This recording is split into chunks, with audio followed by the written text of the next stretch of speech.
aujourd'hui, on a participé à cette conférence sur les changements climatiques, les pratiques agroécologiques pratiquées par les agriculteurs pour améliorer la résilience de leur exploitation. Donc, mon intervention a porté sur les différentes pratiques traditionnelles et ancestrales et pratiquées par les agriculteurs au niveau des zones pluviales, notamment les zones pluviales, pour améliorer la résilience de leur exploitation face au changement climatique.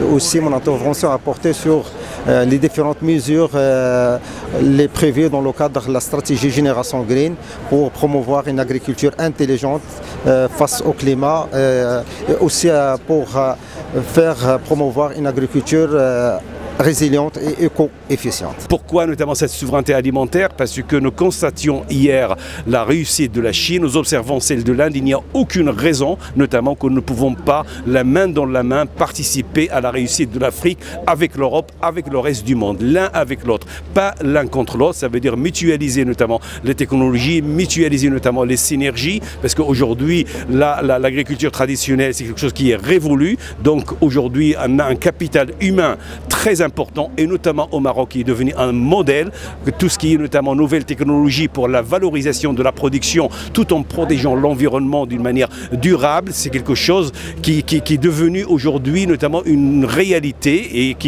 pour laquelle on verra notamment des impacts positifs avec l'humain et pour l'humain. Au sein de cette intervention, nous avons partagé l'expérience de notre ferme depuis le début sur un sol désertique, inerte de matière organique, avec très peu de biodiversité suite à plusieurs années de labour, de pesticides, etc. Et au fil des années, on a bien géré la transition vers des pratiques plus durables agroécologiques, sachant qu'on n'est pas des agriculteurs de départ et non pas des ingénieurs agronomes. Donc on est des néo-paysans, qu'on a commencé à pratiquer, et c'est à travers la pratique sur le terrain. On a développé pas mal de théories, validé plusieurs théories sur le terrain grâce aux pratiques journalières.